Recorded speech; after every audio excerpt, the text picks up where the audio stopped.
যিশু তাকে বললেন, আমাকে একটু জল খেতে দাও তো। তখন তার শিষ্যেরা শহরে গিয়েছিলেন খাবার কিনতে।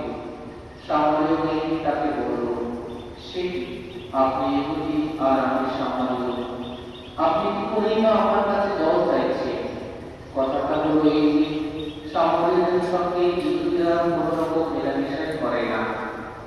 উত্তরে যিশু বললেন, যদি তুমি জানতে ঈশ্বরের দাম যেমনি, আর কে যে তোমাকে বলেছে আমাকে একটু জল খেতে দাও, তাহলে তুমি নিজেই তার কাছে জল চাইবে, আর সে তোমাকে দিত জীবনময় জল। মেয়েটি তাকে বলল, মশাই, আপনার কাছে কাছে জল তোলার কিছুই নেই, আর কুয়োটাও বেশ গভীর, তাহলে সেই জীবনময় জল আপনি কোথা থেকে পাবেন? আপনি কি আমাদের পৃথিবীর উপর চাপের জন্য? তিনি আমাদের এই মনটি দিয়ে গেছে, এই জল তিনি নিজেও খেয়েছেন, আর তার ছেলেরাও পশুরাও তা খেয়েছে। উত্তরে যিশু বললেন, এই যে জল যে কেউ খাবে তার আবার তেষ্টা পাবে, কিন্তু আমি যে জল দেব সেই জল যে খাবে তার আর কোনোদিন তেষ্টা পাবে না। তাকে আমি যে জল দেব তার অন্তরে তা হয়ে উঠবে এমনই এক জলের উৎস, যে জল শাশ্বত জীবন ধারায় উচ্ছ্বসিত হবে।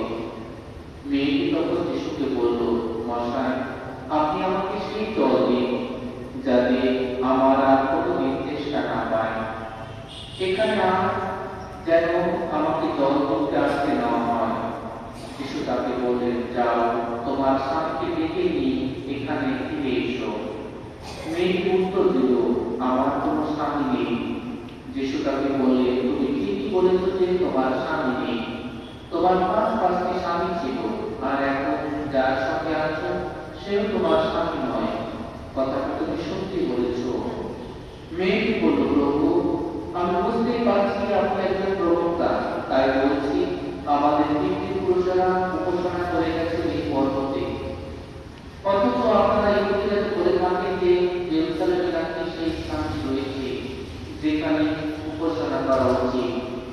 যিশু তাকে বললেন, মা, আমাকে বিশ্বাস করো, এমন সময় আসছে যখন তোমরা পরম পিতার উপাসনা করবে এই পর্বতেও নয়, জেরুজালেমেও নয়। তোমরা যে কার উপাসনা করো তোমরা সকলের লোকেরা তা জানো না, কিন্তু আমরা জানি। আমরা আমরা কার উপাসনা করি, কারণ পরিত্রাণ আসছে ইহুদিদের মধ্য থেকে।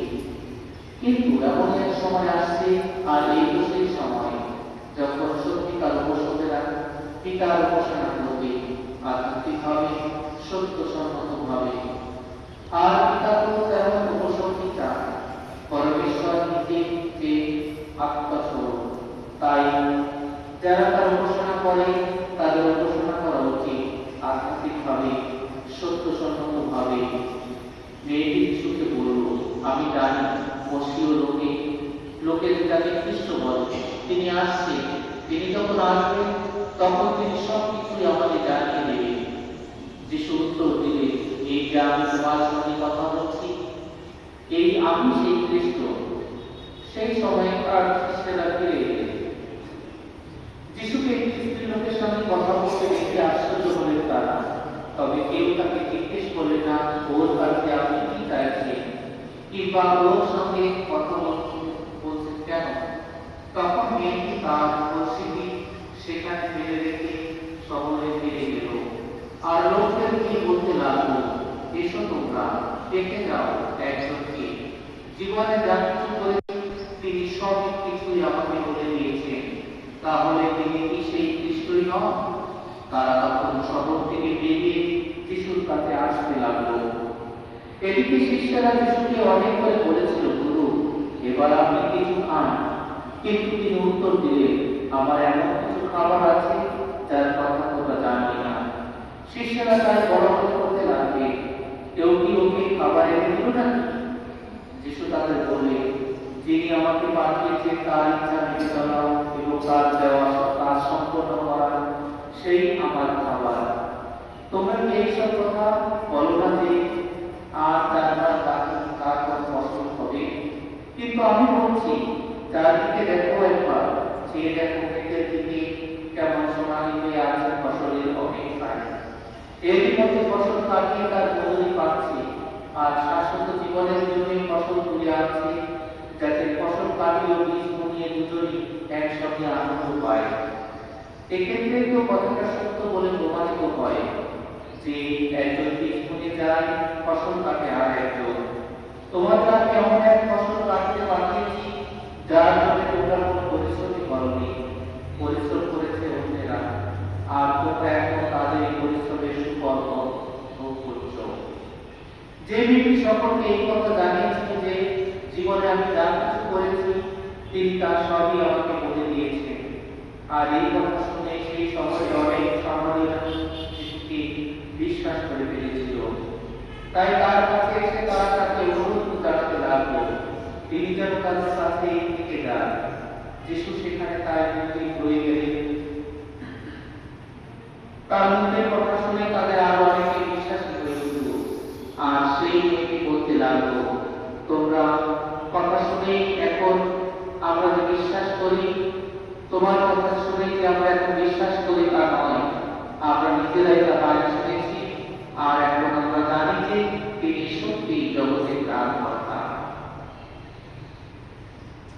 প্রভুর মঙ্গল সমাচার।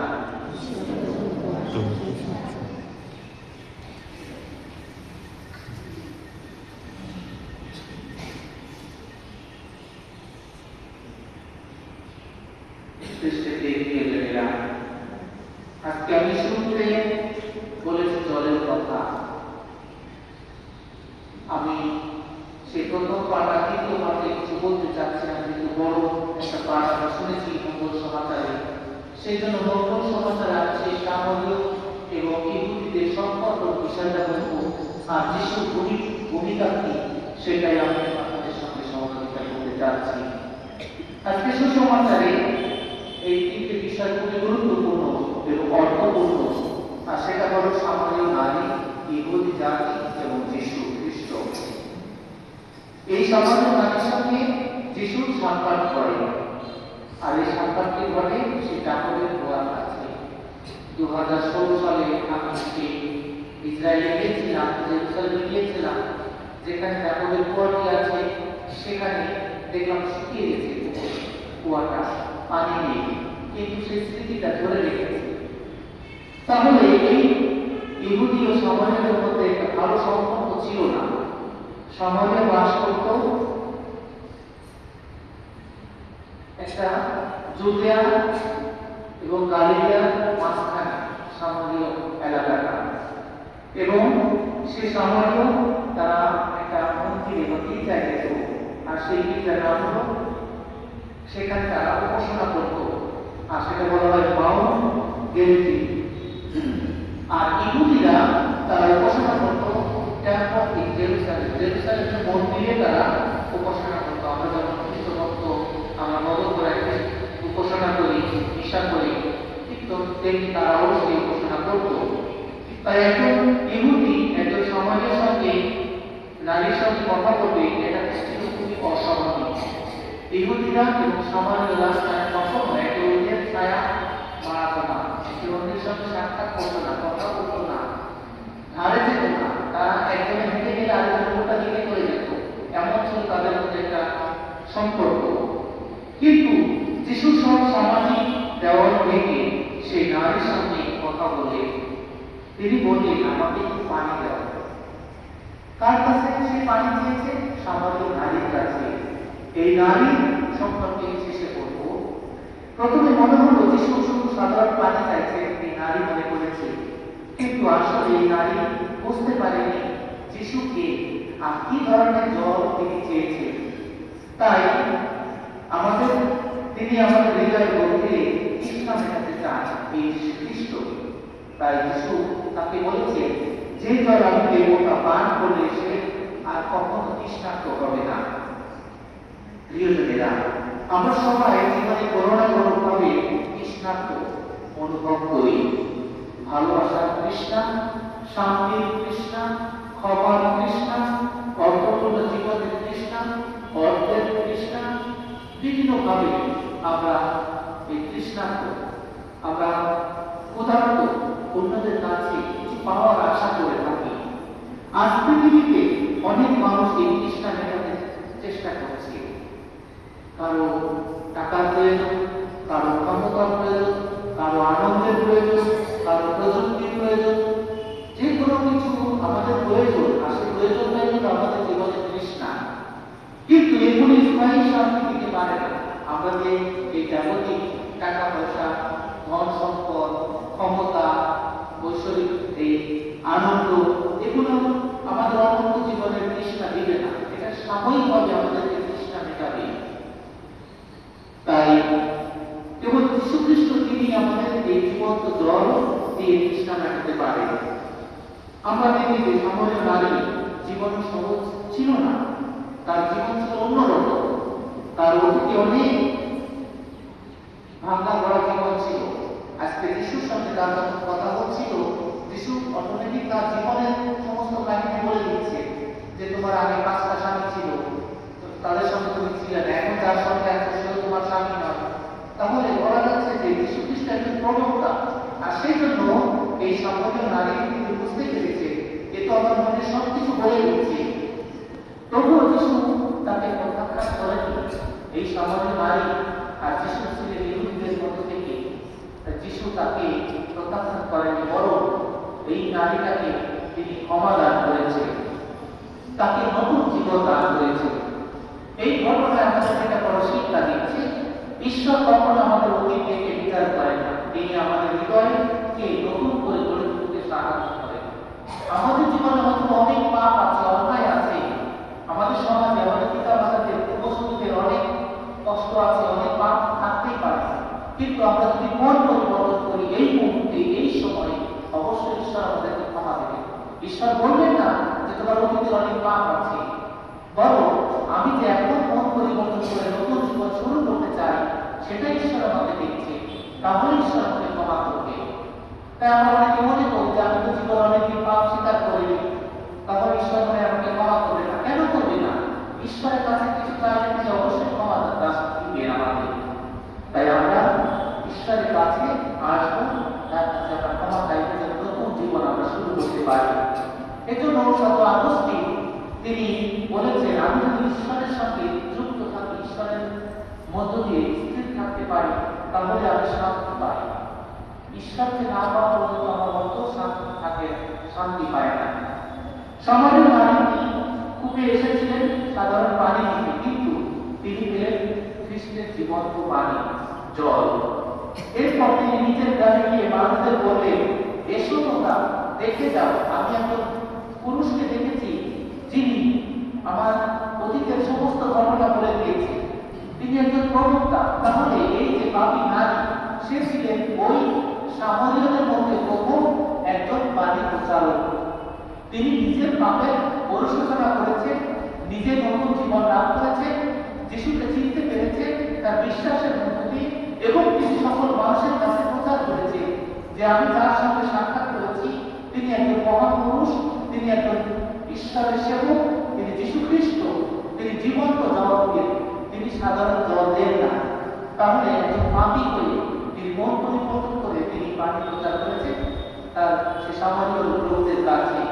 আর দেখা গেল যে সে সামান্যরা তারাও কিন্তু যিশুর কাছে এসেছেন, অনেকে বিশ্বাসী হয়েছে, অনেকে দীক্ষাস্থান নিয়েছে এই সামান্য এই নারীর মধ্য দিয়ে। অর্থাৎ এই সামান্য নারী যে বিশ্বাস প্রকাশ করেছে সকলের কাছে, সাক্ষ্য দিয়েছেন মিশনারি হিসাবে, সেটা তারা বিশ্বাস করেছে। প্রিয় ভাই বোনেরা, আজকের মঙ্গল সমাজে আমাদের তিনটা বিষয় খুবই গুরুত্বপূর্ণ। আমাদের জীবনের তৃষ্ণা কি আমরা খ্রিস্টের কাছে নিয়ে যাচ্ছি? আমরা কি খ্রিস্টের তৃষ্ণার্ত, নাকি আমরা জাগতিক ভোগ বিলাসিতার তৃষ্ণার্ত? দ্বিতীয়ত, আমরা কি সত্য আত্মা ঈশ্বরকে উপাসনা করছি? যদি সত্য আত্মাকে উপাসনা করি, অবশ্যই আমি রবিবারে গির্জায় আসবো, অন্যদিনে গির্জায় আসবো, যিশুর দেহ রক্ত গ্রহণ করবো। এটাই হলো আমাদের জীবনের পরম সত্য আত্মা, যেখানে আমি অনুগ্রহ লাভ করতে পারবো, আশীর্বাদ লাভ করতে পারবো এই খ্রিস্ট জাতির মধ্য দিয়ে। কারণ যীশু খ্রিস্ট সেই ব্যক্তি যিনি আমাদের প্রত্যেকের হৃদয়কে অনন্ত জীবন দিতে চান, যিনি আমাদেরকে জীবন্ত জল দিয়ে তৃষ্ণা মেটাতে চান, আর যার ফলে একদিন আমরা স্বর্গে যেতে পারবো। আর তৃতীয়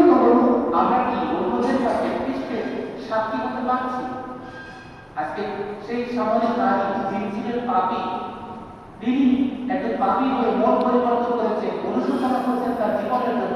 আজকে তিনি সকল মানুষের কাছে প্রচার করছেন, আমি খ্রিস্টের সাক্ষাৎ পেয়েছি, তিনি আমাকে জীবন্ত জল দিয়েছেন। তাহলে একজন খ্রিস্ট ভক্ত হিসাবে আমরা কি খ্রিস্টের সাক্ষ্য দিচ্ছি? যদি আমি খ্রিস্টের সাক্ষ্য দিই, অবশ্যই আমাকে খ্রিস্টকে ধারণ করতে হবে। যিশুকে সে ধারণ করেছে, অন্তরে ধারণ করেছে এবং সাক্ষ্য দিয়েছে, প্রচার করেছে। ঠিক তেমনি ভাবে আমরা ঈশ্বরের বাণী ধারণ করে, যিশুর দেহ রক্ত গ্রহণ করে, অন্তরে ধারণ করে, কিন্তু আমরা পরিবারে গিয়ে খ্রিস্টের সাক্ষ্য দিই না। এটা আমাদের জন্য বড় দুর্বলতা বা তাই ঈশ্বরকে অনুনয় করি যেন আমরা মন পরিবর্তন করতে পারি খ্রিস্টের মধ্য দিয়ে। প্রিয়জনেরা, আসুন আমরা প্রভুকে অনুনয় করি, তিনি যেন প্রতিনিয়ত আমাকে আমাদেরকে জীবন্ত জল দেন, যাতে আমাদের হৃদয় সত্যিকার ভাবে শান্তি লাভ করতে পারে।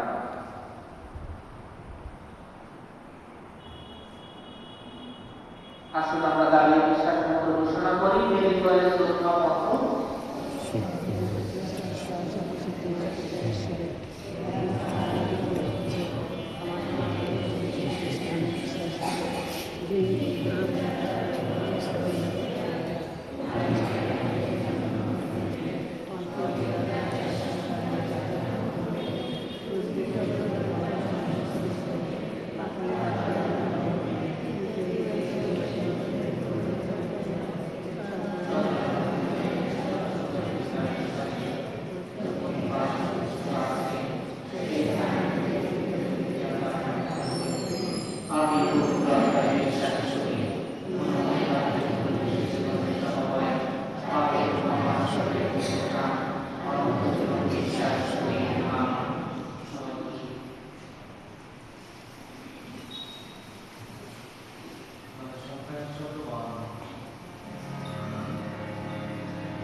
আপনাদের হৃদয় উত্তোলন করুন।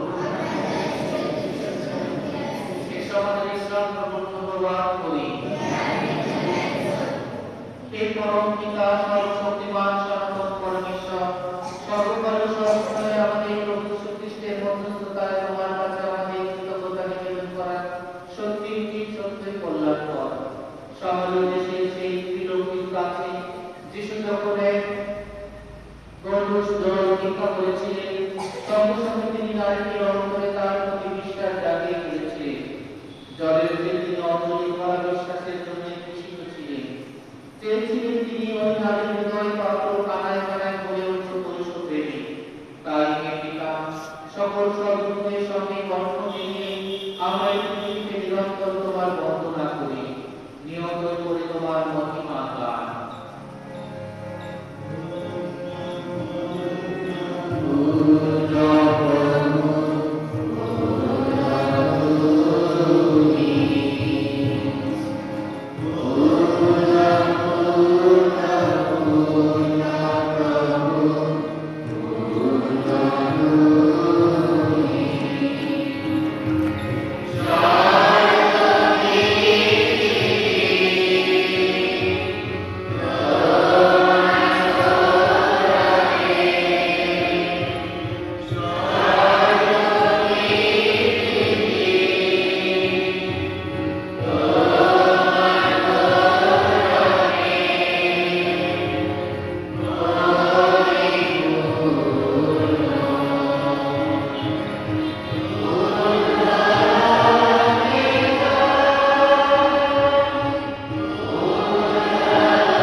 সত্যই হে প্রভু, তুমি পবিত্র, সমস্ত পবিত্রতার উৎস।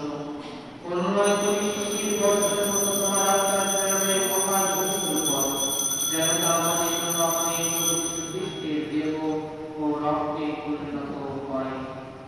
মৃত্যুর যাতনায় স্বেচ্ছায় সমর্পিত হওয়ার পরে তিনি দুটি হাতে নিলেন এবং ধন্যবাদ জানিয়ে তার নামে যেমন তার শিষ্যদেরকে বললেন, নাও এটিকে খাও সকলে, কেননা এই আমার দেহ যা তোমাদের জন্য সমর্পিত হবে।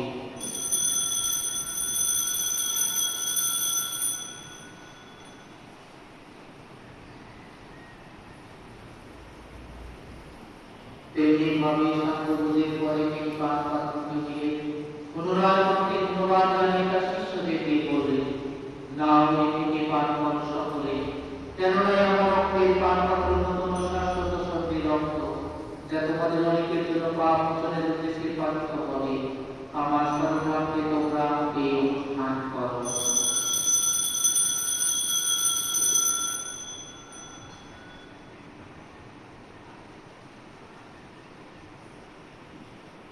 এসো বিশ্বাসের রহস্য ঘোষণা করি।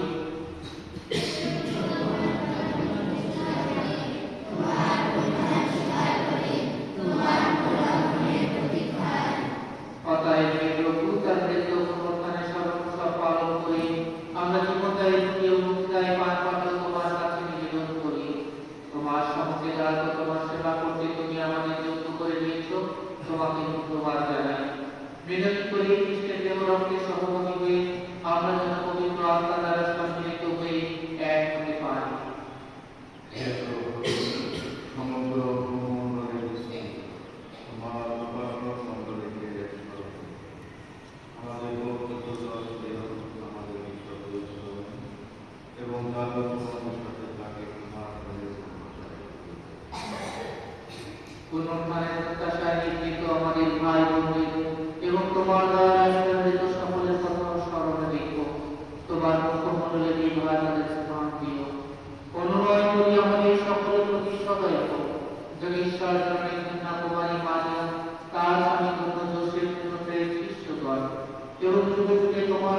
নিকট সকল সাধুসাধ্বীর সঙ্গে আমরাও শাশ্বত জীবনে সহভাগী হওয়ার যোগ্য হয়ে উঠি এবং তোমার প্রশংসা মহিমা কীর্তন করতে পারি তোমার পুত্র যীশু খ্রিস্টের এই দ্বারা।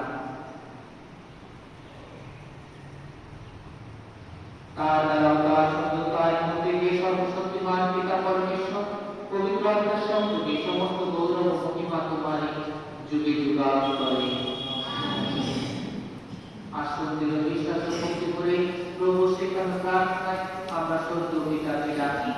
হে আমাদের সমস্ত পিতা, তোমার নাম পূজিত হোক, তোমার রাজ্য প্রতিষ্ঠা হোক, তোমার ইচ্ছা যেমন স্বর্গে তেমনি মর্তে পূর্ণ হোক। আমাদের দৈনিক অন্ন প্রতিদিন দাও, এবং আমরা যেন অপরকে ক্ষমা করি, তেমনি তুমি আমাদের অপরাধ ক্ষমা করো। আর আমাদেরকে প্রলোভনে পড়তে দিও না, কিন্তু আমাদের থেকে রক্ষা করো। হে প্রভু, অনুনয় করি সকল অনর্থ হইতে আমাদের রক্ষা করো। প্রসন্ন হইতেছ আমাদের শান্তি প্রদান করো, যেন তোমার উপর জন্ম নির্ভর করে আমরা পাপ থেকে সর্বদা মুক্ত এবং সমস্ত সম্পদ থেকে নিরাপদে থাকি। আমরা রয়েছি সেই পূর্ণ আশায় এবং আমাদের মুক্তিদাতা যীশু খ্রিস্টের আগমনের প্রতীক্ষায়।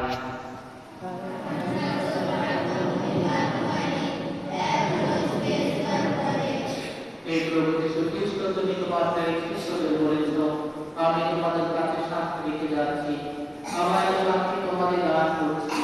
আমাদের পাপের প্রতি নয়, বরং তোমার মণ্ডলে বিশ্বাসের প্রতি দৃষ্টিপাত করো। প্রসন্ন তোমার ইচ্ছা অনুসারে তাকে শান্তি একতা প্রদান করো। তুমি জীবিত আছো, রাজত্ব করছো যুগে যুগান্তরে। প্রভুর শান্তি আমাদের মধ্যে বিরাজ করুন। আসুন আমরা পরস্পরকে খ্রিস্টের শান্তি প্রদান করি।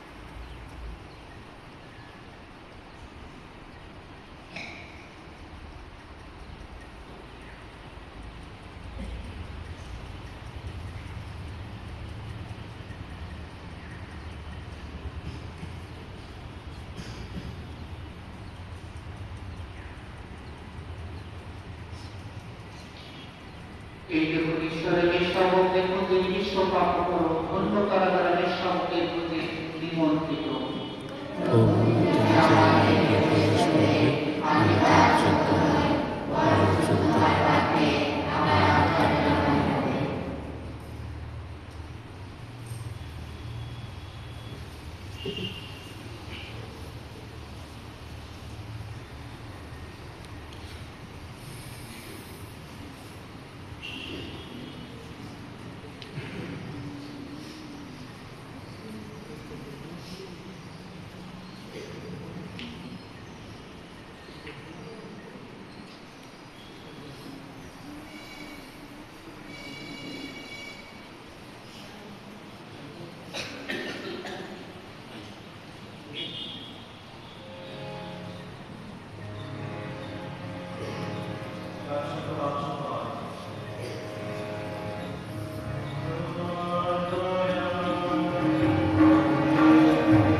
সেই সর্বনিবাসী পিতা, যে স্বর্গীয় আনন্দ তুমি একদিন আমাদের দেবে বলে প্রতিষ্ঠিত আছো,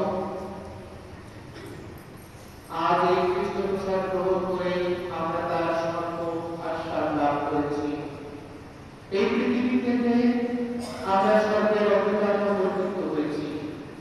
এই অনুষ্ঠান শেষে অনুমোদন তোমায় এই দিব্য সংস্কার গ্রহণ করে আমরা অন্তরে যে শক্তি লাভ করেছি, তা যেন আমাদের দৈনন্দিন জীবন আন্দোলনে সক্রিয় হয়ে থাকে। এই প্রার্থনা করি প্রভু যীশু খ্রিস্টের নামে। প্রভু আপনাদের সহায় থাকুন। সর্বশক্তিমান ঈশ্বর পিতা ও পুত্র ও পবিত্র আত্মা আপনাদের সকলকে আশীর্বাদ দান করুন। পবিত্র খ্রিস্ট